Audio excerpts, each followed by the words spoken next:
Et Dieu nous a dit depuis le dimanche passé que tout ce que Dieu fait dans la vie d'un homme, tout ce que Dieu veut accomplir en faveur d'un homme, tout ce que Dieu veut faire avec un homme accompli sur la terre, tout cela va dépendre ou repose sur la qualité de l'état de ton cœur et de ton esprit. Est-ce qu'on est ensemble? Alléluia.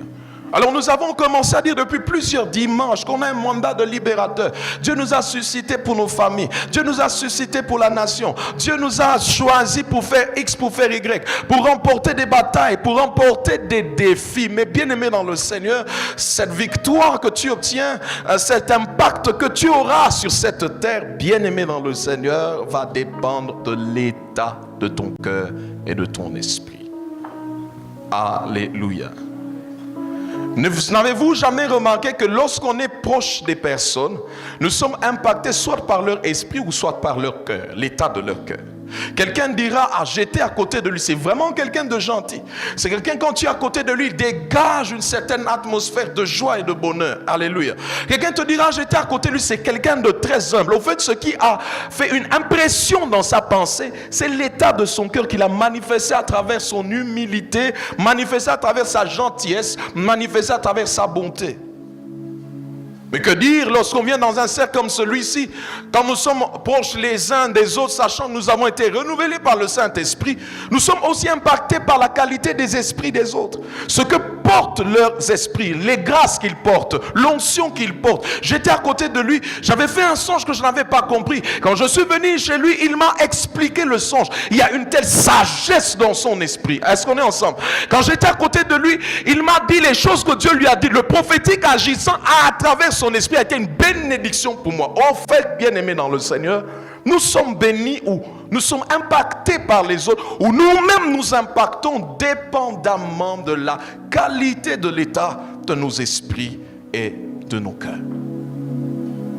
Alors si le cœur est en mauvais état, nous faisons mauvaise impression. Quand le cœur est en mauvais état, nous avons un mauvais impact, une mauvaise influence. Nous causons des mauvaises choses autour de nous. Quand l'esprit est en mauvais état, nous n'avons pas de fruits, nous n'avons pas un impact autour de nous. Mais quand l'esprit et le cœur sont en bon état, les deux, bien-aimés dans le Seigneur, nous portons des fruits. Alléluia. Et je nous ai expliqué, bien-aimés dans le Seigneur, ces deux éléments sont tellement importants que lorsque Dieu annonce la régénération, lorsque Dieu annonce par le prophète Ézéchiel la nouvelle naissance qui devait arriver à travers Jésus-Christ, il va dire dans Ézéchiel chapitre 36, 25 à 27, « Je répandrai sur vous une eau pure et vous serez purifiés. » Il dit « Je vous purifierai de toutes vos souillures et de toutes vos idoles. » Verset 26, écoutez, « Je vous donnerai un cœur nouveau. Je mettrai en vous un esprit nouveau. » Au fait, Dieu sait que pour ce qu'il est en train d'attendre de ce peuple, pour qu'ils accomplissent sa loi, pour qu'ils marchent ensemble avec lui, il va leur falloir un nouveau cœur et un nouvel esprit. Si je les laisse avec l'état de cœur qu'ils ont, si je les laisse avec leur esprit rebelle qui est séparé de moi à cause du péché, ce peuple ne peut en aucun cas faire la volonté ou ma volonté qui leur est révélée. Alors quand mon fils va venir, quand le salut va se révéler, quand l'œuvre de la rédemption va s'accomplir, qu'est-ce qui va se passer pour ceux qui croient? La régénération produit un renouvellement de l'état du cœur et un renouvellement ou une régénération de notre esprit. Alléluia. Alléluia. Alors je l'ai dit le dimanche passé, c'est que quand David fait cette prière, David sait une chose, ce qui a causé cet acte, c'est l'état de mon cœur et de mon esprit. Est-ce qu'on est ensemble? David dit, crée-moi un cœur pur, renouvelle-moi un esprit bien disposé. Au fait, David se rend compte du mal qu'il a accompli. Et David sait en ce moment, si je ne veux pas retomber dans les mêmes erreurs, si demain je ne veux pas tuer un autre homme pour sa femme, ou je ne veux pas tuer un autre homme, je ne sais pas pour ses terres ou pour quoi que ce soit d'autre, il faudrait que Dieu puisse créer en moi un cœur pur et renouveler un esprit bien disposé. Enfin, c'est la prière d'une personne qui est consciente d'une certaine anomalie au niveau de son cœur. Bien-aimés dans le Seigneur, l'une des choses que j'aimerais faire ici à travers cet enseignement, c'est aussi nous emmener en face de nous-mêmes, nous emmener à un endroit où on est en face du miroir, regarder au-dedans de nous-mêmes dans nos cœurs, examiner l'état de nos esprits et de nos cœurs, à se rendre compte, est-ce que je vais bien? Je vais emprunter une phrase qui a été dite par l'une de mes sœurs. On marchait un jour. Elle me dit, je me rends compte que plusieurs personnes sont malades psychologiquement ou mentalement ou même émotionnellement. Bref, nous vivons dans la vie tous les jours, mais nous sommes des fois des personnes dépiécées, des personnes blessées. Nous vivons au jour le jour, mais nous sommes la conséquence des choses qu'on a subies, des choses qu'on a vécues. En fait, tous autant que nous sommes, si on doit vraiment scruter un à un, tu vas te rendre compte que certaines de tes réactions ne sont que le résultat d'une déception que tu as connue avant. En fait, nous marchons sur la terre. Plusieurs personnes pensent être bien. Même RAP, si réponse Moro qui t'a blessé quand tu lui parles, il dit Namoni ma ben à salité. En fait, nous ne sommes que des personnes qui ont besoin d'être restaurées, d'être guéries par le Seigneur. Parce qu'au niveau de nos cœurs, sûrement il y a un problème. Ou alors au niveau de notre esprit, sûrement il y a certains manques. Amen. Alors David comprend que ce que j'ai produit ici, c'est le résultat de l'état de mon cœur qui doit être purifié. Bien-aimé dans le Seigneur, pendant que je suis en train de parler, s'il te plaît, n'écoute pas le message pour un autre, écoute le message pour toi. Que ce soit une parole qui vient pour toi, pas pour ton voisin, s'il te plaît. Je sais que des fois, il est possible de regarder vers l'homme et de voir ses erreurs. Et qu'est-ce qui se passe chez le commun des mortels, c'est quoi? C'est que lorsque les erreurs de l'autre sont exposées, nous pensons devenir saints à cause de leur injustice ou de leurs erreurs. C'est comme si on est d'office exempté. C'est comme si on n'a jamais connu de péché. Mais remarquez ce que Jésus-Christ fait. Quand on lui ramène cette femme qu'on a prise sur le lit d'adultère, je ne sais pas, on se pose toujours la question, tous les prédicateurs posent cette question, où est l'homme? Mais on ramène seulement la femme. Et quand on ramène la femme, Jésus-Christ dit ceci: celui qui d'entre vous n'a point de péché, qu'il puisse jeter le premier la pierre. La Bible déclare, ils ont été accusés par leur propre conscience et tous, du plus grand au plus petit, se sont retournés et sont partis. La prochaine fois que Jésus soulève les yeux ou lève sa tête, il se rend compte que la femme était seule. Est-ce qu'on est ensemble? Bien-aimés dans le Seigneur, les erreurs des autres ne nous blanchissent pas. Mais quand on est exposé à la parole, une chose qu'on doit faire, c'est de se scruter d'abord soi-même. Parce que ce matin, il est question de toi, il n'est pas question d'un autre. Ce message vient pour toi et ne vient pas pour quelqu'un d'autre. Il vient pour toi et pour moi. Alors comme David, on doit être capable, en écoutant le message, à détecter les endroits dépiécés de nos cœurs et demander à Dieu: Seigneur, remets-moi en ordre. Alléluia. Alors, David comprend l'importance du rôle que joue son cœur, ou qu'a joué son cœur dans son infidélité, dans son adultère ou dans son meurtre. Et je l'ai dit le dimanche passé que Jésus-Christ nous ouvre les yeux à comprendre et nous fait comprendre au fait pourquoi David prend cette posture. Luc chapitre 6, le verset 45, la Bible déclare: l'homme bon tire de bonnes choses du bon trésor de son cœur. Mais le méchant tire de mauvaises choses de son mauvais trésor. Car c'est de l'abondance du cœur que la bouche parle. Quelqu'un me dit amen. Quelqu'un dit amen à cela. Bien-aimé, je nous ai dit la fois dernière qu'il est possible que la parole qui sort de la bouche soit différente de l'état du cœur. Parce que plusieurs d'entre nous pouvons cacher notre jeu. On peut acclamer pendant qu'on est en train d'insulter dans le cœur. On peut dire oui pendant que c'est un grand non dans le cœur. On peut être en train de sourire pendant qu'on est en train de pleurer à l'intérieur. Oh, Bakino, Albarazo, Nyonga. Est-ce qu'on est ensemble? Alléluia. J'ai compris une chose en étudiant hier, que des paroles de gentillesse ne font pas d'une personne gentille. Au fait, écoute, les paroles de gentillesse sortant du cœur d'un homme méchant ne font pas de lui gentil. En réalité, nous ne sommes pas ce que nous disons, nous ne sommes pas ce que nous faisons, nous sommes ce que nous sommes à l'intérieur. Peu importe le temps qu'on passe à cacher le jeu, on finit par révéler notre propre nature. Est-ce qu'on est ensemble? On finit par révéler notre propre nature, la vraie nature. Et écoutez, on dit un homme bon ou l'homme bon tire du bon trésor de son cœur. Au fait, il est bon parce que dans son cœur, il y a un bon trésor. Il n'est bon manifestement qu'à cause de l'état de son cœur. Bien aimé, vous allez vous rendre compte qu'il y a beaucoup de gens qu'on traite de gentils. Ah, c'est un monsieur gentil, il est tout le temps souriant, etc. Vous serez étonné de la dimension de méchanceté qu'il y a dans ce cœur. Bien aimé, on ne connaît pas tout le monde. On ne connaît pas vraiment ce qui se cache dans le cœur des gens. Jusqu'à ce que Dieu expose les secrets des cœurs. Alléluia. Alors, du bon trésor, on tire des bonnes choses. Et l'homme méchant, de son mauvais trésor, il tire des mauvaises choses aussi. Et Jésus va insister, il va dire dans Matthieu 15, le verset 19, il dit car c'est du cœur que viennent les mauvaises pensées, les meurtres, les adultères, les impudicités, les vols, les faux témoignages, les calomnies. Il dit voilà les choses qui souillent l'homme, mais manger sans être lavé les mains, cela ne souille point l'homme. Alléluia.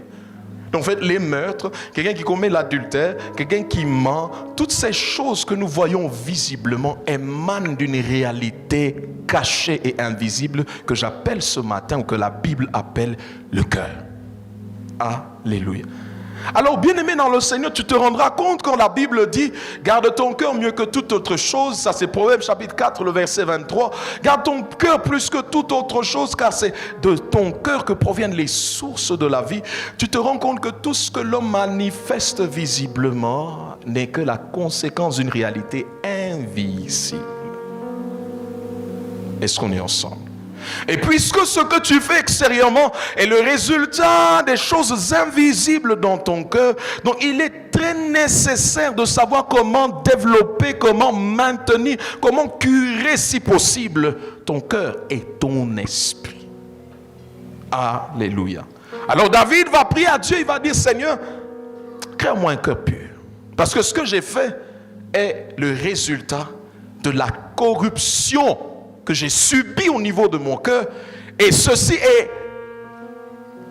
la conséquence de l'état de mon esprit. Alors j'ai besoin de restauration à ces deux dimensions. Amen.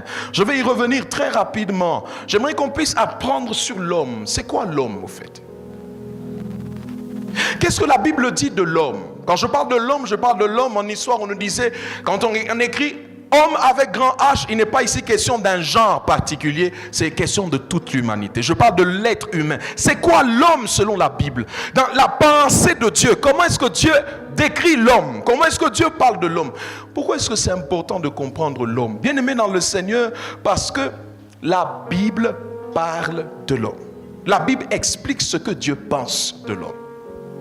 Le problème, c'est que nous traitons les uns les autres basés sur nos apparences. Mais nous ne savons pas que l'homme est une réalité très complexe. Il y a beaucoup de choses qui composent maman Acide qui est ici. Il y a beaucoup de choses qui font qu'elle soit ce qu'elle est. Quelles sont les réactions, quelle est l'attitude, le caractère qu'elle a. En fait, l'homme est complexe. Le problème, c'est qu'une maman va dire, en fait, tu le traites par rapport à Moutou Mounene, mais tu ne sais pas qu'est-ce que cette parole peut produire en cette personne demain. En fait, si seulement on comprenait que derrière cette beauté, que derrière ce bien habillé, ce bien parfumé, que derrière cette personne à Moutou Mounene, comme je le disais tout à l'heure, se cachaient des réalités qui font de lui ce qu'il est, on gérerait les personnes différemment.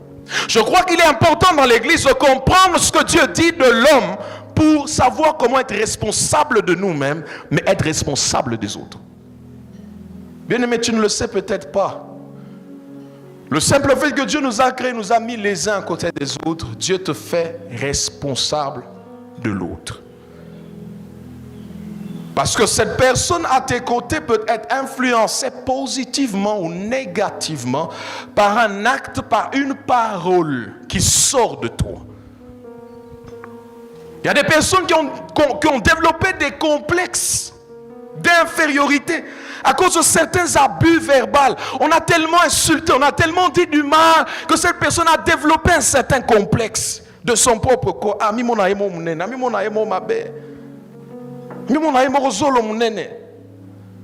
Est-ce qu'on est ensemble? Alléluia. En fait, Dieu veut te rendre responsable de ton prochain, responsable de ton épouse, de ton mari, de tes enfants, responsable de tes collègues, à savoir comment est-ce que je vis peut affecter ne serait-ce qu'une dimension de cette personne, et cette personne sera altérée et changée pour toujours. Si jamais Dieu n'intervient pas,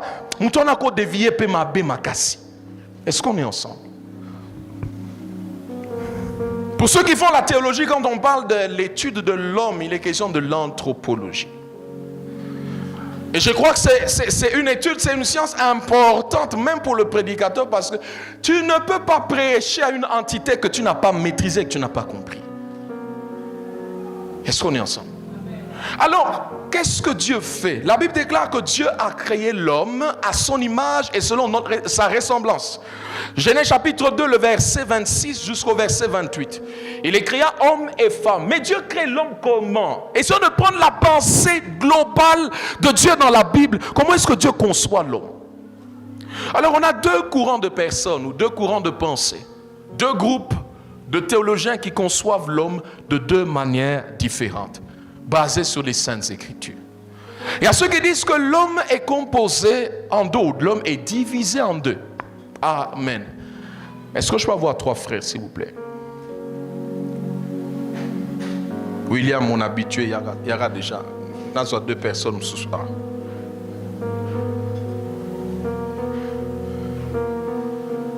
Alors, pour faciliter à ceux qui sont derrière là-bas aux médias, essaient de monter ici à l'estrade.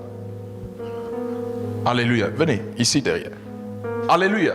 Alors, il y a ceux qui conçoivent l'homme comme étant composé de deux. Une partie matérielle qu'on appelle le corps.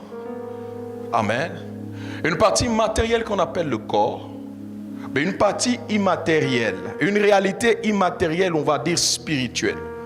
Mais cette partie immatérielle ou spirituelle, c'est une seule réalité, mais qui est composée de deux parties. De l'esprit et de l'âme. Amen. Ils disent que l'homme est bipartite. On appelle ça la dichotomie. L'homme est divisé en deux. Il y a une partie matérielle et une partie immatérielle. Ces deux ici, l'âme et l'esprit, ils disent que ce n'est qu'une seule réalité. Mais ça, on dirait une pièce de monnaie. C'est deux faces de la même pièce. Mais cependant, ils ne sont pas identiques parce qu'ils n'accomplissent pas les mêmes fonctions dans l'homme. Amen. L'esprit a ses propres fonctionnalités ou sa propre raison d'être. Et l'âme, de l'autre côté, existe pour un but précis. Mais les deux constituent une même réalité. Et cela est vu comment? Dans la Bible, très souvent, vous allez remarquer que l'âme et l'esprit sont utilisés de manière interchangeable. Dans certains versets, vous verrez, on parle de l'âme. Mais quand vous lisez selon le contexte, vous vous rendez compte qu'il est ici question du côté spirituel, en fait. On donne à l'âme des atouts, des attributs spirituels. Est-ce qu'on est ensemble? À certains endroits, vous verrez écrit esprit. Mais il est question là vraiment de l'âme, parce qu'on est en train de parler de certaines choses qu'on va voir, comme la pensée, comme les sentiments, etc. Est-ce qu'on est ensemble? Alléluia.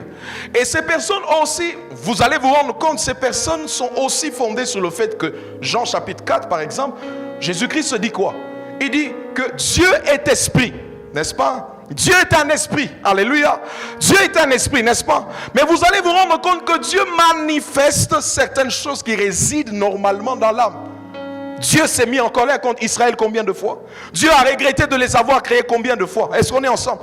Il manifeste des sentiments. Dieu manifeste la capacité de penser. Dieu manifeste une certaine volonté. Alors, ça c'est pour le premier groupe. Mais le deuxième groupe, ils disent que l'homme est tripartite. L'homme est esprit, âme et corps. Alléluia. L'homme est esprit, âme et corps. Et le verset qui soutient cela, 1 Thessaloniciens chapitre 5, le verset 23, la Bible déclare ceci. Écoutez, que le Dieu de toute paix vous sanctifie tout entier. Et que tout votre être, esprit, âme et corps, soit conservé irrépréhensible jusqu'à l'avènement du Seigneur Jésus-Christ. Donc il est la question, bien aimé dans le Seigneur, de trois parties qui composent l'homme. Alléluia. Alléluia. Mais j'aimerais rester dans ce qui est conçu, dans ce qui est adopté chez nous. C'est que l'homme est esprit, âme et corps. Amen. Alléluia. Alléluia. Est-ce qu'on est ensemble jusque-là? Est-ce qu'on est ensemble jusque-là? Et à cause de cela, il y a une définition que Boga déjà, si vous êtes dans l'église, ça va faire longtemps. Quand je parle de l'église de manière générale, dans le corps du Christ, Boga déjà que la définition de l'homme, c'est que l'homme est un esprit qui possède une âme qui habite dans un corps. Amen. L'homme est un esprit qui possède une âme qui habite dans un corps. Mais il est très important de comprendre cette complexité, bien aimé dans le Seigneur. Pourquoi? Parce que si je traite quelqu'un comme étant seulement un corps, je serais étonné. Il y a un moment où pourquoi? Parce que tu as cru que cette beauté c'est tout ce qui le constitue. Non. Dans cette personne, il y a un caractère qui réside au niveau de son âme. Elle a peut-être caché le jeu qu'il y avait dans son cœur pendant longtemps. Tu as été bluffé par la beauté extérieure. Mais bien aimé dans le Seigneur, les hommes ne sont pas que le corps que nous voyons. Les hommes sont toute une autre réalité spirituelle, mais qui s'exprime à travers leur corps, leur apparence. Très important, bien aimé dans le Seigneur. Bien aimé, c'est une réalité qui réside au niveau de son esprit. Le problème, c'est que dans nos relations sociales, tous n'a pas contact qui sont purement physiques. Mais bien aimé dans le Seigneur, un enfant de Dieu averti doit savoir que la personne qui est devant moi n'est pas que corps. Cette personne est âme, cette personne est esprit. Et qu'à n'importe quel moment, certaines réalités venant de ces trois dimensions de l'homme peuvent se manifester par son corps. Comme tout le monde a dit, Paul a lobi tala ko finga yo makambo mabe. Na âge na yo. Mais bien aimé dans le Seigneur, tu sais pas où il a ramassé cela. Son âme est peut-être une poubelle de plusieurs insultes depuis qu'il est né ou depuis qu'elle est née. Et ce jour-là, tu as juste touché au mauvais bouton. Et la bouche qui réside au niveau de son corps n'a fait qu'exprimer les réalités cachées dans son âme. Alléluia. Alléluia. Donc bien aimé, il est très important là déjà qu'on comprenne que l'homme est complexe. Il ne faut pas se fier à l'apparence. Est-ce que tu peux dire à quelqu'un, ne te fie pas à l'apparence? Ne te fie pas à l'apparence. Qu'on soupçonne était yo et car ne te fie pas à l'apparence. Alléluia. Amen. Alors, la deuxième chose que j'aimerais qu'on comprenne, c'est maintenant, genre dans mon message, j'aimerais qu'on comprenne l'esprit de l'homme et le cœur. Amen. C'est quoi que j'appelle le cœur? Bien aimé, le cœur de l'homme représente son intérieur. C'est l'intérieur le plus profond de l'homme. C'est ça que la Bible, en premier lieu, parle, ou c'est ça que la Bible veut dire quand il parle du cœur. On parle du cœur de l'homme, on parle de la réalité en profondeur. Alléluia. Alléluia. Quand on parle du cœur bien-aimé dans le Seigneur, vous allez lire en Samuel chapitre 16, le verset 7. Samuel va oindre un roi dans la maison d'Isaïe. Il y a plusieurs fils. Et Dieu va dire, quand il a regardé au premier et au deuxième, que Dieu ne regarde pas à l'apparence, mais Dieu regarde au cœur. Donc il y a une réalité cachée à l'œil des hommes que Dieu est capable de déceler à l'intérieur. Ça s'appelle le cœur, la profondeur de l'homme. Amen. Alléluia. Ce qu'on appelle le cœur bien-aimé dans le Seigneur, c'est l'origine, c'est la source de la vie de l'âme. Au fait, si ici je dois, vous vous rappelez, n'est-ce pas, j'ai parlé de lui comme le corps. C'est, le corps, c'est lui. Amen. Lui, c'est le corps, lui, c'est l'âme, lui, c'est l'esprit. Amen. Alors, remarquez ceci, lorsque je parle de l'âme, maintenant il change, il n'est plus le corps, parce qu'on est entré dans le message. Maintenant, c'est lui le cœur. Amen. Donc, on a le cœur, on a ici l'âme, on a l'esprit. Le cœur se trouve où? Le cœur se trouve, viens s'il te plaît devant Joy. Le cœur se trouve au niveau de l'âme. C'est au centre de l'âme. La source de l'âme. Voilà pourquoi quand vous lisez la Bible, les mêmes choses qu'on dit de l'âme, ce sont les mêmes choses qu'on dit des fois du cœur. On donne à l'âme la capacité de penser, les sentiments, etc. Mais c'est la même chose qu'on dit du cœur. Parce que le cœur en réalité se trouve au centre de l'âme. Est-ce qu'on est ensemble? C'est là que l'âme tire ses vertus. C'est là que l'âme tire toutes ses capacités dont je parle tout à l'heure. Les sentiments, les pensées et la volonté. Amen. Est-ce qu'on est ensemble? Est-ce qu'on est ensemble? La troisième des choses qu'on doit savoir du cœur, c'est que le cœur, c'est le centre de la vie religieuse. C'est le centre de la vie spirituelle. Quand j'en parle, écoutez-moi bien, ouvrez bien vos oreilles. Je nous ai dit ça le dimanche passé. C'est que l'œuvre que tu as accomplie au niveau de ton esprit ici, en priant, en chantant, et méditant la parole de Dieu, etc., etc., va aussi reposer sur l'état de ton cœur. Est-ce qu'on est ensemble? Va reposer sur l'état de ton cœur. Écoutez ceci, bien-aimé dans le Seigneur. L'incrédulité, par exemple. L'incrédulité ou la foi. Ce sont les deux choses qui se manifestent ou qui commencent ou qui germent où? Dans le cœur. La Bible déclare ceci, Romains chapitre 10, n'est-ce pas? Si tu confesses de ta bouche le Seigneur Jésus, et si tu crois dans ton cœur que Dieu l'a ressuscité d'entre les morts, tu seras sauvé. Et continue, il dit, car c'est du cœur que l'on croit et on atteint la justice ou on est justifié. Et c'est de la bouche que la confession est faite et on est sauvé. Donc la foi autour de tous les jours, la foi. La foi réside où? La foi réside dans ton esprit. Alléluia. Donc ce don de la foi, le jour où tu as reçu la parole de l'évangile, Jésus-Christ est Seigneur, donne-lui ta vie, il va te sauver. Cette foi qui a été semée dans ton cœur pour que tu dises oui à Jésus a été semée ici dans ton cœur. Et même lorsqu'il est question d'incrédulité, bien aimé, l'incrédulité réside ici dans le cœur. Alléluia. Amen.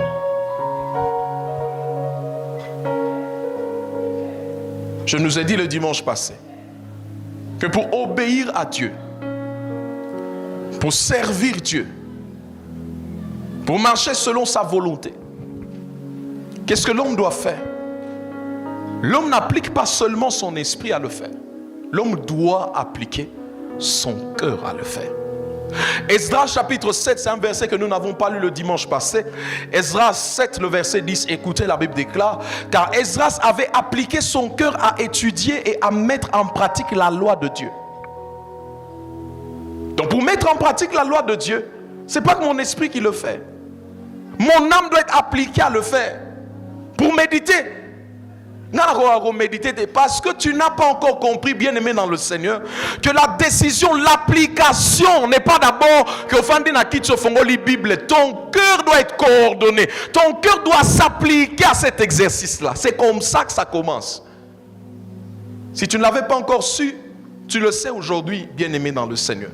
Ça ne sera pas facile au niveau de ta chair. Ça ne sera pas facile au niveau de ton âme. Mais à partir de ton cœur, tu dois t'appliquer, te décider à le faire. Est-ce qu'on est ensemble? Esdras s'est appliqué à étudier et à mettre en pratique la loi. Psaume chapitre 119, 112, la Bible déclare, incline mon cœur à appliquer tes statuts toujours jusqu'à la fin. Amen. Alléluia. C'est au niveau du cœur qu'on est affermi. Il n'y a aucun affermissement. Même quand dans la Bible, l'apôtre prie et il demande à ce que le peuple seul des Hébreux soit affermi. L'affermissement, c'est au niveau du cœur. Lui vraiment, et bien aimé, je n'en parle pas seulement dans les choses spirituelles. Même dans la vie de tous les jours. C'est quelqu'un de ferme. Quand il a pris une décision, il ne change pas. Quand il a résolu de faire, il ne le change pas. Cette résolution, cette fermeté que cette personne manifeste, ça se passe au niveau de son cœur. C'est une décision ici dans son cœur. La Bible déclare que le roi Nabuchodonosor avait donné une certaine portion qui serait donnée à tous ceux qu'il a pris en exil pour le servir. Il y avait de la viande, il y avait du vin, etc. La Bible déclare que Daniel a résolu dans son cœur qu'il ne mangerait pas le mets du roi et qu'il n'allait pas boire de son vin. Il a résolu où? Dans son cœur. Le même Daniel va nous dire dans Daniel chapitre 10, il dit ceci: ceux du peuple qui connaîtront leur Dieu agiront comment? Avec fermeté. Cette fermeté-là, c'est un impact qui a atteint, qui a saisi notre cœur. Quand dans le cœur de l'homme, il est fragile, il est instable, c'est fini. Alléluia. Tu dois comprendre comment est-ce que tu fonctionnes. Mon Dieu, le lobby, oui, le lobby, non. Le problème, c'est au niveau de ton cœur. Ton cœur n'est pas encore affermi. Ton cœur est instable. Alléluia. Autre chose, bien aimé dans le Seigneur, on a dit ça dimanche passé. Même quand on cherche Dieu, il faut que le cœur soit appliqué. Jérémie chapitre 29. Vous me chercherez, vous me trouverez, mais si vous me cherchez de tout votre cœur. Le cœur doit être impliqué à chercher Dieu. Voilà pourquoi l'ange Gabriel, quand il vient visiter Daniel, il lui dit: dès le jour où tu as résolu, tu t'es décidé de prier, une réponse a quitté le ciel. La réponse quitte le ciel. Aujourd'hui, j'aimerais ouvrir les yeux de quelqu'un. La réponse quitte le ciel pas parce qu'on a prié. La réponse quitte le ciel à cause de la résolution du cœur. En réalité, Dieu répond à l'état de ton cœur. Vous me chercherez, vous me trouverez si vous me cherchez de tout votre cœur. Le problème, c'est pas que tu aies cherché. Le problème, c'est comment tu as cherché. Avec quel état de cœur tu as cherché. Quelles sont les motivations dans ton cœur. Quelles sont les intentions dans ton cœur. Dans sa religion, il y a 40 jours dans le cas Power. Avec quelle motivation. Le ciel va répondre à l'état de ton cœur. Le ciel ne répond pas à tes paroles. Parce que tu peux être en train de dire: Seigneur, que les âmes soient sauvées. Mais Dieu, lorsqu'il check dans ton cœur, il se rend compte que tu es en train de chercher cette puissance pour être vu des hommes, pour être acclamé. Seigneur, donne-moi le prophétique. Seigneur, quand je chante, que les gens tombent. Bien aimé dans le Seigneur, Dieu ne répond pas à ce qu'on dit avec nos bouches.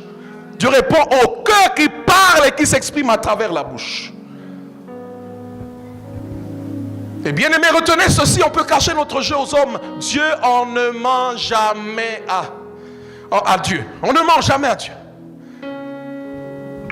Donc on cherche Dieu avec le cœur. Les louanges, que dire des louanges? Psaume chapitre 9, le verset 2. Écoutez, je louerai l'Éternel de tout mon cœur. Il dit: je raconterai toutes ses merveilles. Alléluia. Il louera comment? C'est avec son cœur. Parce que il y a une louange qui bouge le ciel. C'est une louange qui est faite avec le cœur. Une louange qui est faite parce qu'il y a un chant. Ce n'est pas une louange que Dieu agrée. Une louange qui est faite parce qu'il y a une musique qui bouge nos sens. Nos organes sont touchés, perçoivent le son et on est dans tous nos états. Dieu ne descend pas. Écoutez, Dieu n'a pas béni David parce qu'il avait déchiré ou bien quand il a dansé ceinture na katanaki. C'est l'exemple que les modérateurs et les conducteurs de culte nous donnent tout le temps. Bien aimé, David Koutoua, abine la kinzambe, ceinture na katani bilambe koi. Bien aimé dans le Seigneur, n'a pas vérité. Mouto abini ceinture na katani. Il y a quelque chose qui s'exprimait à travers cette danse-là. Mais ce que vous savez, ceinture et katani, etc. Bien aimé dans le Seigneur, si ce n'est pas fait avec un bon cœur, tu as fait du sport. Tu as perdu du poids, graisse et os, calories à brûler, mais nzamba moni ne l'oroté. La louange doit être faite avec le cœur.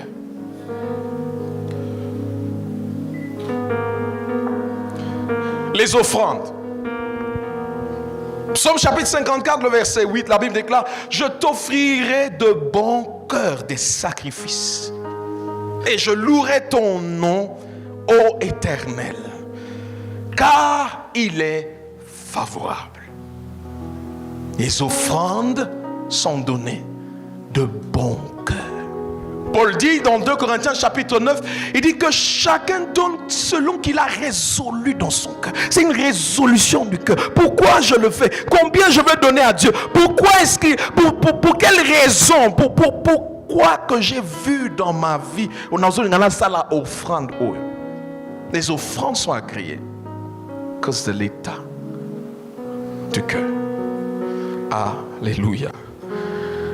Alors, bien-aimés dans le Seigneur, qu'est-ce que Dieu nous demande? Dieu nous demande à veiller à la qualité de l'état de nos cœurs.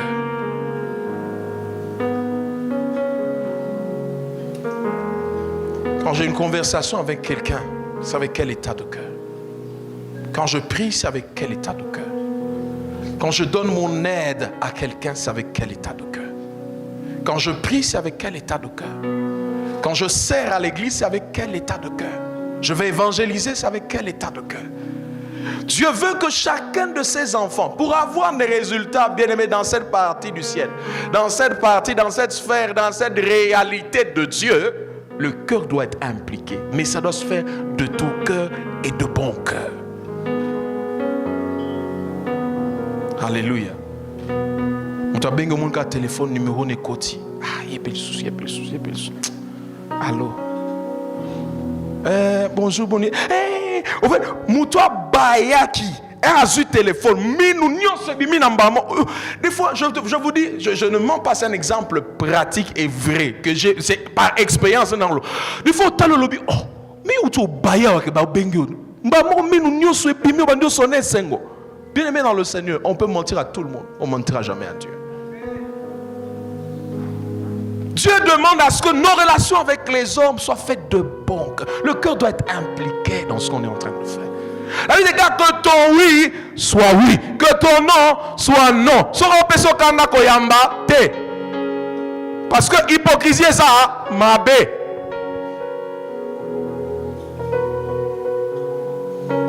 Alléluia. On est très lié à l'image qu'on donne aux gens. Qu'est-ce qu'il va penser de moi?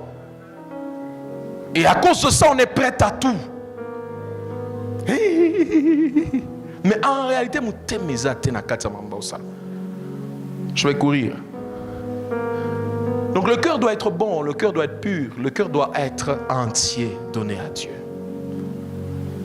Alléluia. L'esprit bien-aimé dans le Seigneur. Joy, tu vas te fatiguer. J'ai juste besoin du cœur et de l'esprit maintenant. Joy, tu peux rentrer, merci. Alléluia. Amen. L'esprit maintenant, bien-aimé, je vais courir. Dans l'esprit, je l'ai dit le dimanche passé, l'esprit a accompli 3 tâches principales. Amen. La première tâche de l'esprit, c'est la communion. Amen. En fait, quand Dieu crée l'homme, il souffle dans cette terre qu'il a créée, ce monument, cette statue qu'il vient de créer. Quand il souffle le souffle de vie, l'esprit entre dans cet amas de sable. Et regardez ce qui va se passer. C'est que c'est l'esprit qui émane de Dieu, qui est soufflé dans l'homme, qui permet à cet homme d'avoir une communion avec Dieu.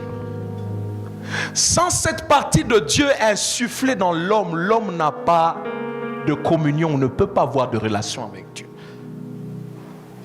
Dieu a créé les animaux qui possèdent aussi des âmes, parce que les animaux sont animés, n'est-ce pas? Ils possèdent une certaine âme. Les animaux sont animés, ils vivent. La Bible les appelle des êtres vivants aussi. Avant qu'il ne crée l'homme, il utilise le même terme pour les animaux, en parlant des êtres vivants. Que la terre, que la mer soit remplie des êtres vivants. Est-ce qu'on est ensemble? Ce sont des êtres animés, mais différemment des hommes. Ce sont des êtres qui ne possèdent pas d'esprit. La différence d'un homme avec un animal, c'est l'esprit. Une partie de Dieu insufflée dans ceux qu'il a formés de ses mains, de manière à ce que ceux qu'il a formés avec ses mains puissent avoir une communion avec Dieu. La première tâche qu'accomplit l'esprit de l'homme, c'est donc la communion. Mais bien aimé, écoutez-moi s'il vous plaît, cette communion se fait avec Dieu, mais cette communion est possible d'être faite aussi ou d'être établie avec les autres esprits. Voilà pourquoi vous allez vous rendre compte que l'homme a péché, il est privé de la gloire de Dieu, il est déconnecté de Dieu, mais l'homme a encore la capacité d'invoquer des esprits. L'homme a encore la capacité de voler la nuit.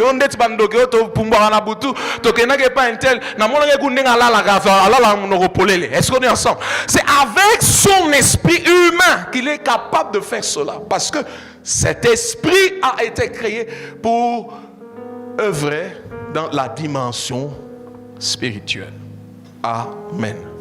La deuxième partie dans l'esprit, ou la deuxième tâche de l'esprit, cette habilité s'appelle l'intuition. Je l'ai dit le dimanche passé.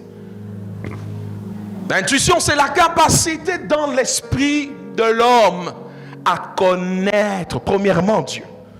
En fait, l'homme de manière innée, ceux qui deviennent athées le deviennent, mais l'homme de manière innée, par intuition, c'est il existe un créateur. Il existe une entité qui est suprême au-dessus de tout ceci, et que tout ceci ne peut pas être le résultat d'un hasard. Par intuition, l'homme sait il y a un Dieu. Est-ce qu'on est ensemble? Mais l'intuition, bien aimé, accomplit bien plus que ça.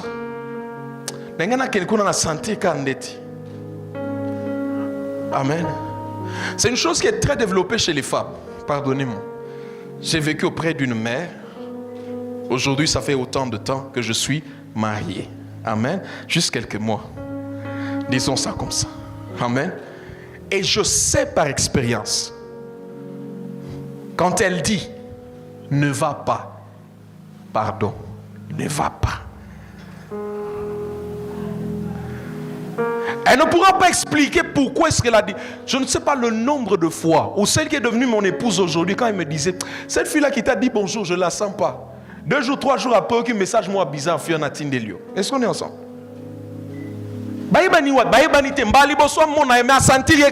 Par intuition, elle sait. Il y a quelque chose qu'elle est en train de capter. La définition du dictionnaire de l'intuition, on dit que c'est une connaissance directe et immédiate qui ne passe pas par la raison. Elle n'a pas réfléchi, elle n'a pas commencé à dire A plus B au moment où elle avait rigolé quand elle avait fait ça. Non, elle n'a pas d'abord fait tout ce raisonnement.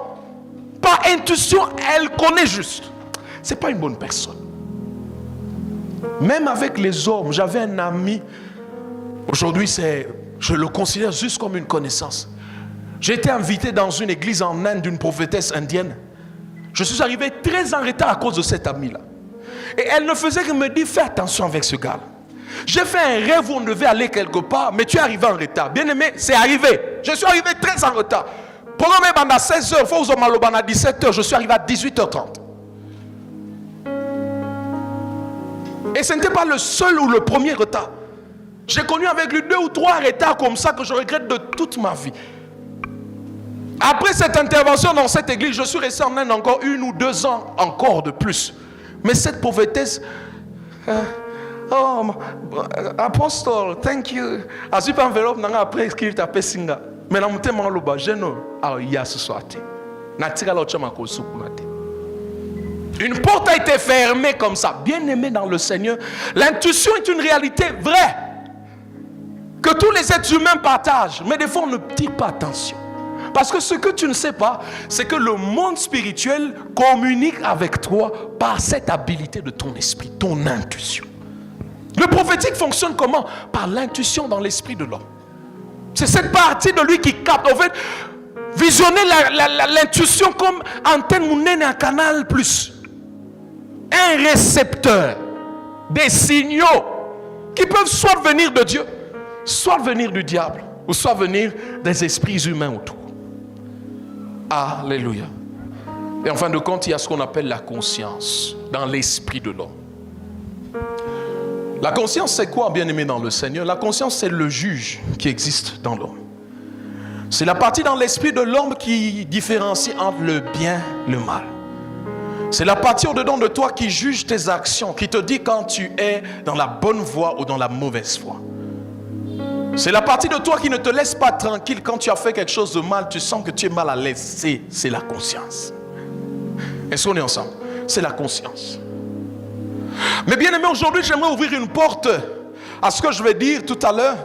C'est que cette conscience juge basée sur des lois qui lui sont suggérées. En d'autres termes, ta conscience peut être reprogrammée.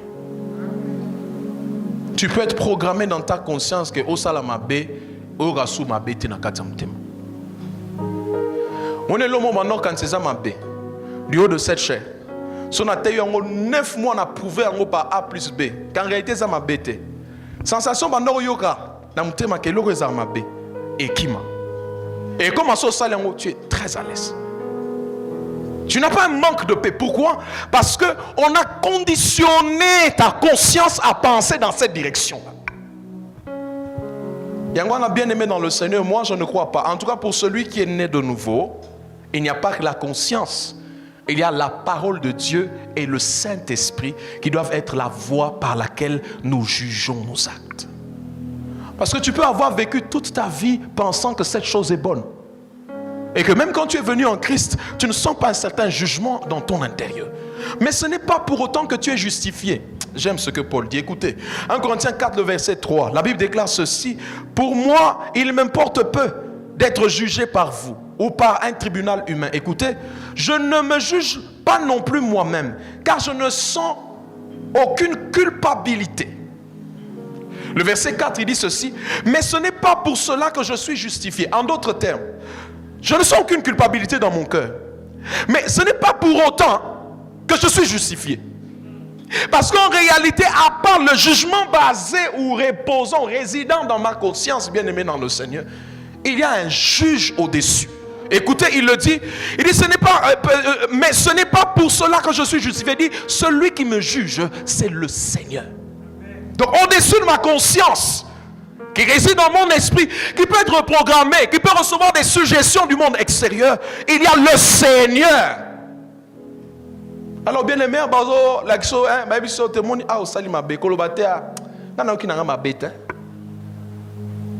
est-ce qu'on est ensemble? Parce qu'il y a des choses que Dieu révèle au fur et à mesure. Des choses que la personne en Zolobelo, il est passé par là, Aïebi.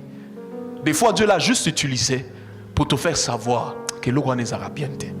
Alors, s'il te plaît, gardons toujours nos oreilles ouvertes. Pas ouvertes à n'importe quoi, mais gardons nos oreilles ouvertes. Parce que Dieu peut passer par n'importe qui. Est-ce qu'on est ensemble? Alors, il est très important, bien aimé, de garder aussi, de veiller à l'état, la bonne qualité de notre conscience. 1 Timothée 1,19, la Bible déclare ceci. En gardant la foi et une bonne conscience, cette conscience que quelques-uns ont perdue et ils ont fait naufrage par rapport à la foi. Ils ont perdu cette bonne conscience.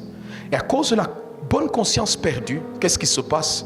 Ils ont fait naufrage à la foi. Ta conscience, bien-aimée dans le Seigneur, est très importante. Alors il faut la nourrir de la parole de Dieu pour qu'elle soit aiguisée à connaître, à comprendre les lois de Dieu, afin que demain, après-demain, devant les situations, devant certaines décisions, que ta conscience soumise au Saint-Esprit puisse te pousser vers la bonne direction. Quelqu'un dit Amen à cela.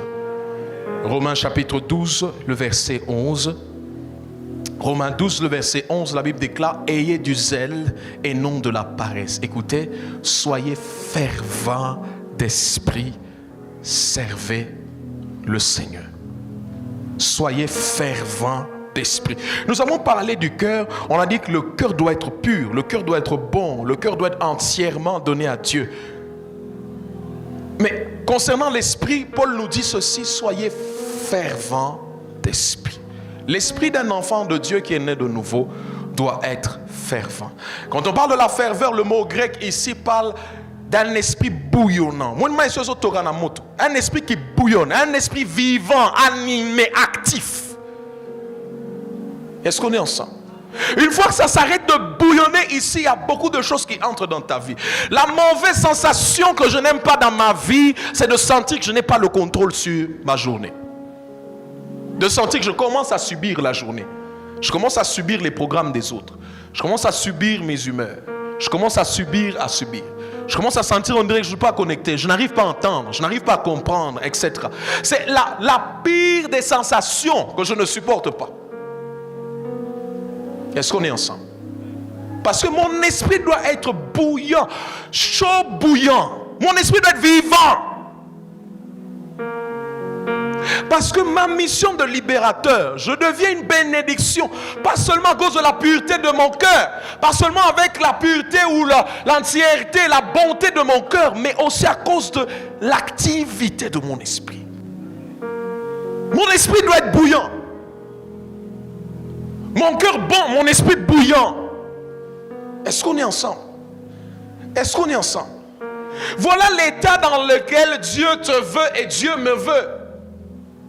Avoir un cœur pur, avoir un cœur libre de mauvaises intentions, de mauvaises motivations, avoir un cœur libre de la colère, libre de la haine, libre.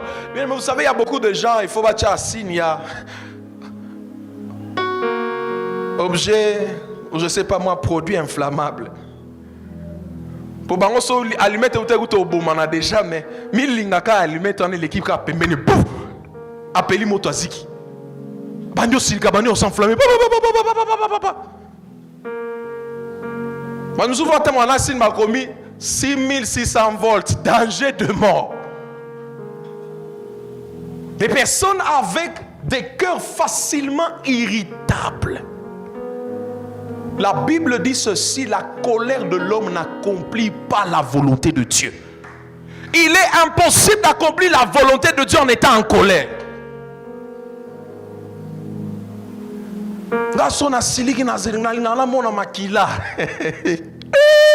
Jesus.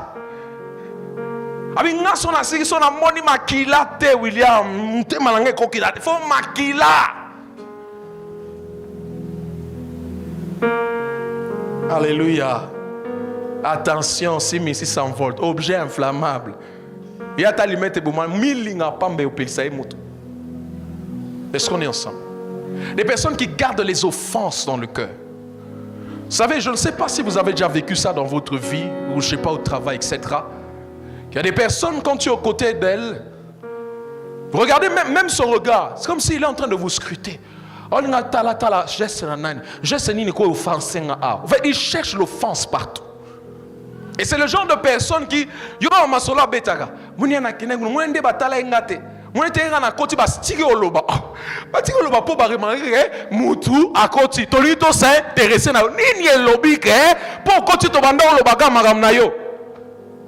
est-ce qu'on est ensemble, bien-aimés dans le Seigneur? Des personnes qui gardent, ils cherchent l'offense. Ils cherchent à tout prix à être offensés, en fait. Ça se passe où? Dans l'état de leur âme. Amen. Alléluia. Le temps va me manquer, j'aimerais clôturer par ce point-ci. Je nous avais parlé la fois dernière des impacts que le cœur peut avoir sur l'esprit. Ce qui se passe dans le cœur peut avoir de l'impact sur... ce qui se passe dans le cœur peut avoir de l'impact sur l'esprit et vice-versa. Écoutez ce que Proverbe 15, le verset 13 dit. Un cœur joyeux rend le visage serein ou le visage joyeux. Et écoutez, mais quand le cœur est triste, l'esprit est abattu. Le cœur est triste, mais l'esprit est affecté, il est abattu. Mikolo na ko sambela telo relikana ki wana salinga pasi na mutema mingi. Et comme son akangi misu na okanisaka makambo wana likaki. Et comme son alingata na adorer Nzambe na okanisaka makambo wana likaki. Au fait, le cœur est attristé. Cela crée un esprit abattu. Un esprit avec des fardeaux qui n'arrive pas à connaître l'ascension, qui n'arrive pas à se connecter. À cause de quoi? À cause de l'état du cœur. Mais bien aimé, il y a une solution à cela. Christ, par le Saint-Esprit, peut guérir nos cœurs. Christ, par le Saint-Esprit, peut restaurer nos cœurs. Il peut rétablir la paix et la joie qu'on a perdues. Alléluia. Alors le cœur et l'esprit sont affectés par plusieurs facteurs. Amen. Je vais donner deux grands facteurs. Il y a des choses extérieures qui envoie des informations ou qui affectent ton cœur, qui affectent ton esprit. Déjà, j'aimerais que tu saches, comme je viens de le dire tout à l'heure, certaines des choses qui se passent au niveau de ton cœur peuvent affecter ton esprit. et peuvent vraiment rendre ton esprit inefficace. Alléluia. Peut t'empêcher d'être fervent d'esprit. Mais lui, le cœur reçoit ces informations d'où? C'est de ce que Joy était en train de faire ici. Joy représentait quoi? Le corps. Amen. Le corps est conçu avec 5 sens. La vue, l'écoute, l'odorat, le toucher et le goût. Amen. Et c'est à travers ces 5 sens que le corps fait ce qu'on appelle l'importation. Et il prend des informations du monde extérieur, les importe vers le cœur. Amen. Ou l'âme. Est-ce qu'on est ensemble jusque-là? Et à son tour, qu'est-ce que l'âme va faire? Là, je ne parle même pas encore de l'esprit. L'âme, lui, va faire ce qu'on appelle l'exportation. À cause des informations reçues qui l'ont affecté, lui, l'âme va s'exprimer par le corps. N'est-ce pas? Parce que nous autres, en réalité, existent pour être le moyen d'expression de ces deux-là. Est-ce qu'on est ensemble? Alléluia. Alors j'aimerais que tu retiennes ceci. Ce que le corps est pour l'âme, c'est la même chose que l'âme est pour l'esprit. À travers le cœur ou l'âme, il y a aussi une importation. On l'a lu tout à l'heure, n'est-ce pas? Un cœur attristé donne place à quoi? À un esprit abattu. Il importe ce sentiment qui vient du cœur, qui affecte l'esprit. Mais remarquez ceci, de la même façon que l'âme s'exprime par le corps, l'esprit exporte vers le cœur ou l'âme. Alors, qui fait qu'en réalité, comment est-ce que Dieu avait conçu l'homme de fonctionner? Dieu a conçu l'homme pour être en communion avec lui par son esprit. Le but étant que son esprit affecté puisse affecter son âme et qu'enfin par ses œuvres dans le monde, par son corps, qu'il puisse vivre et manifester totalement la volonté de Dieu. Et quand l'esprit n'est pas en contact avec Dieu, l'homme reste homme-âme seulement. Est-ce qu'on est ensemble? L'homme n'est que âme. Et c'est l'âme qui a le contrôle de l'être, qui fait que tout ce qui est exprimé par le corps ne provient que par de son âme. Alors ça sera toujours âme affectée, réaction négative. Âme affectée, réaction négative. Âme affectée positivement, réaction positive. Après ça, n'a pas apprécié. N'a pas ça bonjour, ayamagi bonjour, ayamagi bonjour, n'angate, n'a pas bonjour. Est-ce qu'on est ensemble? En fait, tu dois comprendre que tu es quelqu'un de très complexe. Des fois, je ne sais pas si ça t'est déjà arrivé, moi, ça m'est déjà arrivé de me dire, pourquoi j'ai agi de la sorte? Est-ce qu'on est ensemble? Bien aimé, quand tu as compris que tu es aussi complexe, tu pourras scruter et voir, analyser, savoir à quel endroit est-ce qu'il y a eu cassure et quelle composante de toi a été affectée. Et de cette façon-là, tu peux invoquer le seul qui puisse te sauver, te restaurer. Sans ça, tu continues dans la vie. En fait, le problème, c'est que ce qui nous affecte, les affections, ce qui nous affecte, nous finit par constituer un caractère. Au départ, c'est juste une réaction. Deuxième fois, c'est juste une réaction. La troisième fois, ce que tu ne comprends parce que tu es déjà en train de créer un caractère.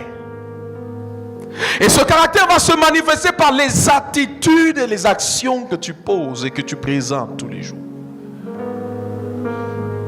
Alléluia. Alléluia. Et le monde extérieur, bien aimé, l'homme est affecté dans son cœur et dans son esprit par l'environnement. Quelqu'un peut dire environnement. Quelqu'un peut dire environnement. Le premier élément dans l'environnement, ça s'appelle le territoire. Le lieu où il habite.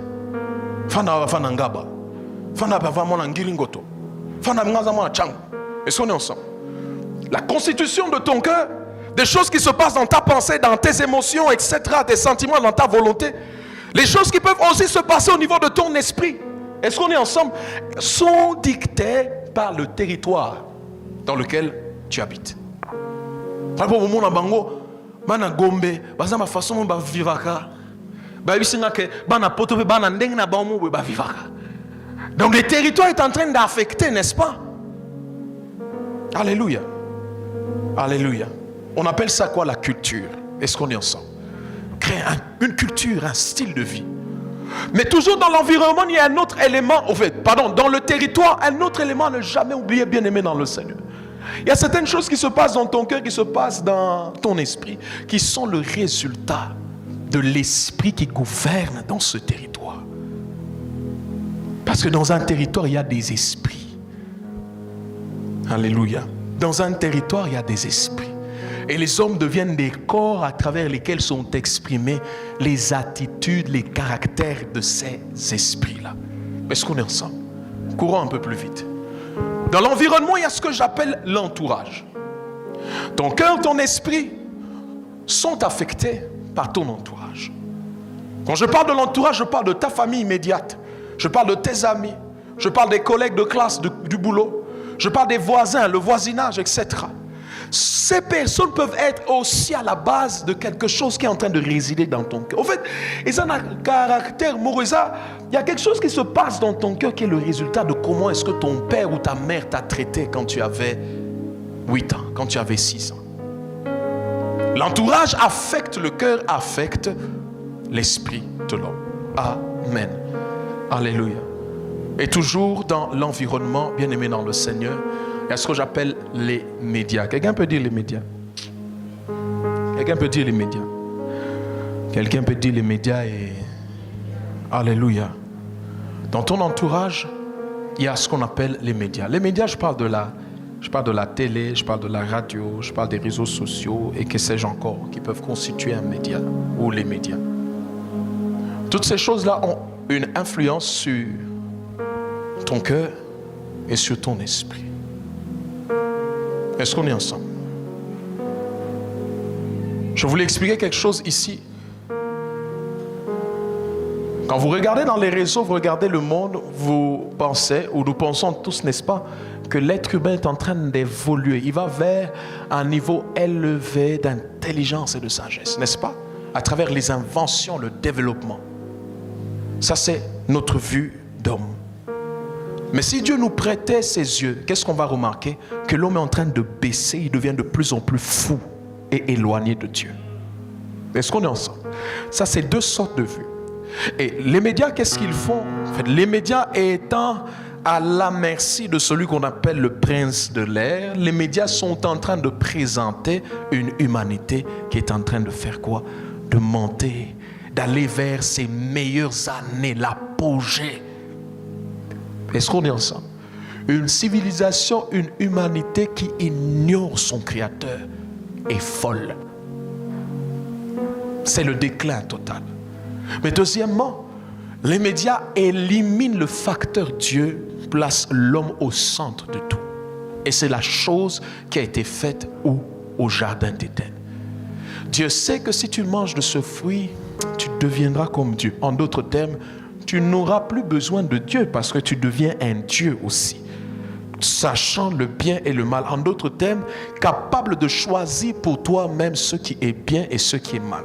Le problème avec ça, c'est quoi? C'est que en obéissant à la voix de celui qui te tente à poser cet acte-là, la Bible dit nous sommes esclaves de celui à qui on obéit. Donc au fait, il allait pour une offre pour devenir Dieu, mais il ne savait pas qu'en obtenant cette connaissance du bien et du mal, il devient esclave de celui à qui il a obéi. De ce pas, l'autorité qui lui a été donnée sur la sphère qu'on appelle la terre, il cède cette autorité à un autre. Et aujourd'hui, vous allez vous rendre compte, regardez seulement vous-même, en fait. Regardez seulement vous-même. Et ça, je ne parle pas seulement des musiciens modernes, je ne parle pas seulement, non, même les pasteurs, les chantres chrétiens, etc. N'est-ce pas? C'est le culte de la personnalité. Self. Moi. Que je sois vu, je sois aimé, que je sois apprécié. Est-ce qu'on est ensemble? À force de vouloir cela, plusieurs des chantres aujourd'hui s'empoisonnent. Il y a un frère que je suis qui a été empoisonné 2 fois de suite. Berzan a ministère, moi qui à peine ceux qui 30 à 40 personnes. Il a été empoisonné 2 fois. Jalousie à Nîmes. Est-ce qu'on est ensemble? Quand on a été habitué à être le centre de l'attention et qu'on sent que l'attention des autres commence à tourner vers un autre, on ne supporte pas ça. Qu'est-ce qu'on fait? On ne veut plus que cette personne existe de manière à ce que cette attention retourne vers soi.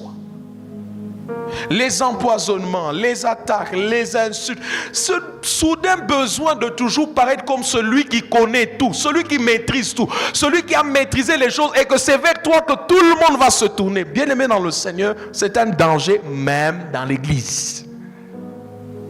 Même dans l'église. Et une telle personne peut avoir la foule qui accourt vers lui, mais devant Dieu, il n'a aucune approbation. Dieu n'acclame pas, les hommes acclament. Bien-aimé, ton mandat de libérateur dépend de l'état que tu as développé dans toi. Est-ce que tu es quelqu'un d'égoïste, quelqu'un qui pense seulement à elle, etc. Et cette façon de faire va bloquer l'évolution de ton esprit. Amen. Toujours dans l'environnement, mais je saute. Deuxième facteur, ce sont les activités. Merci les amis. Qu'est-ce que tu fais de ta journée? Quand je parle des activités, je parle de tout ce à quoi nous passons notre temps à faire, virgule, et dans lequel nous impliquons notre corps, notre âme et notre esprit. Toute activité qui implique ton corps, ton âme, ton esprit. Ces activités, tu seras étonné de savoir que ces activités sont en train de nourrir avec certaines données ton âme ou ton cœur. Remarquez une personne qui dort et qui se réveille le matin, et tend sa main, il prend le téléphone et commence à vérifier les messages que les hommes ont envoyés. Qu'est-ce qu'on m'a écrit? Qui m'a écrit, etc. Quelqu'un qui dormait, qui se réveille, qui avait posté quelque chose hier, quand il se réveille, il tend la main. Combien de personnes ont regardé mon statut? Ce sont des choses qui paraissent anodines, comme si elles n'ont pas d'effet. Bien-aimé, est-ce que je peux te désillusionner ce matin? Ces choses ont un effet sur ton âme. Ils construisent et bâtissent quelque chose. Et par conséquent, ils affaiblissent ton esprit. Ces activités affaiblissent ton esprit. La plupart de nos enfants, la plupart des personnes aujourd'hui ont grandi, on développe de plus en plus de peur. Pourquoi? Remarquez un peu, n'habitez sur informations arabes. Informations comment? Informations arabes au négatif. Érosion, guerre en Israël, Ukraine. En fait, à quel moment vous allez vous rendre compte qu'une information de 30 à 45 minutes, la seule bonne chose qu'on nous a dit a pris 5 minutes que Moutentel a visité qui orphelinat PC Bambiloro. Mais le reste de là, on a parlé des endroits détruits, érosion, guerre, etc. Ça développe quoi? Ça développe l'anxiété. Les hommes deviennent de plus en plus inquiets. Ils sont anxieux à tout moment. Pourquoi? Parce que qu'est-ce que tu nourris ton âme avec? Des messages d'anxiété, d'inquiétude, de peur. On marche constamment avec une peur du lendemain. Qu'est-ce qui va arriver? Est-ce que la repas là? Est-ce que... Bien-aimé, tout ce que tu fais comme activité. J'ai passé le temps en train de papoter. Je passais le temps en train de regarder un film. On aura peut-être le temps un autre jour lointain là-bas. Bien-aimé dans le ciel, il y a beaucoup de choses qui se passent. En fait, il y a beaucoup de gens, ce sont des bennes à ordures. Pardonnez-moi le terme. Ils prennent tout ce qui passe. Mouvement Sika. Baboua qui n'a qu'à faire na ACP. Cri à Sika. Nkole comme ka na eba ki kamon na manga ba moto anoska kabasele o kabasele ba obenga kabasele kombo mutu eza kombo na. Est-ce qu'on est ensemble? On se rend compte qu'on est dans une culture qui ramasse tout. Ngamo muno e sabino so na bandi loba mo ba benga matalana nyos matalana. Et où t'as so poser la question no na yebi pété. Est-ce qu'on est ensemble? Non, mais en fait, je prends un exemple personnel, juste pour nous faire comprendre dans quel genre de culture nous sommes en train de vivre. Est-ce qu'on est ensemble? Amen. Bien-aimé, Dieu a besoin de toi, tu as besoin de guérir. et de restaurer ton âme, de restaurer ton cœur si possible. Sois conscient et s'il te plaît, sois intentionnel dans tes activités. Ajoute des activités qui rendent ton esprit fervent. Ajoute des activités qui purifient ton âme. Écarte-toi de plus en plus des activités qui empoisonnent ton âme, qui empoisonnent ton cœur. Nos chansons, c'est tout le temps Nzambenanga, Pesanga, Kabelanga. Et c'est ça qui fait que sans le savoir, on n'a rien d'autre à dire à Dieu, à part que Dieu fasse pour nous. Au fait, Dieu vit pour nous. Et pendant ce temps, on est incapable de vivre pour lui. Voilà pourquoi ceux qui vont en Europe, ils n'ont pas besoin d'aller à l'église. Beaucoup d'entre nous, si on arrivait, on mettait les pieds en Europe, l'église va nous dire bye. Parce que vous avez deux chiffres, il faut foutre crédit à Moutuka, il y a téléphone, iPhone, Osala, Gino, là, il y a crédit. Bref, Matalankaka. Et bien aimé, tu vas te rendre compte qu'il y a plusieurs personnes comme ça qui pensaient. En fait, Dieu existe pour l'homme. Non. La Bible déclare, c'est par lui que nous avons été créés et pour lui. Nous vivons pour lui. Lui ne vit pas pour nous. Il nous fait du bien, il fait des choses pour nous. Et ça, c'est sa part, la manifestation de son amour. Mais nous devons être capables d'arriver à un point où on est conscient que si nous vivons, c'est pour Dieu. Est-ce que tu peux prier le Seigneur et lui demander, Seigneur, si tu as remarqué qu'il y a des problèmes dans ton âme, que tu t'éloignes de plus en plus de Dieu, dire au Seigneur, Seigneur, s'il te plaît, restaure mon âme. Si tu as développé des mauvaises intentions, des mauvaises motivations, c'est vrai que tu cherches des bonnes choses, mais pour les mauvaises raisons. Tu fais des choses, mais pour des mauvaises raisons. Tu fais des choses, mais pour attirer l'attention sur toi. Tu ne le sais peut-être pas, mais tu as déjà développé le moi. Le moi a commencé à grandir. Le moi a poussé des racines. Le moi est en train de grandir, de grossir et de s'établir en maître de ta vie. De sorte que tu es incapable d'obéir à Dieu, mais tu peux obéir à tous les besoins de ton cœur. Tu peux faire tout ce que ton âme veut que tu fasses. Bien aimé dans le Seigneur, j'aimerais que tu rentres à Dieu, que tu dis, Seigneur, pardonne-moi. Seigneur, restaure-moi. Crée en moi un cœur pur et un esprit bien disposé. Seigneur, règle le problème de mon âme. Le moi a grandi, a pris place. Je vis pour moi, je te sers pour moi, je prie pour moi, je te recherche pour moi. Et même le bien que je fais aux autres, c'est pour être acclamé, c'est pour être vu, c'est pour être accepté. Seigneur, restaure mon âme, restaure mon âme. Restaure mon âme, restaure mon âme. Seigneur, restaure mon cœur, purifie mon cœur. Crée en moi un cœur pur, crée en moi un cœur pur.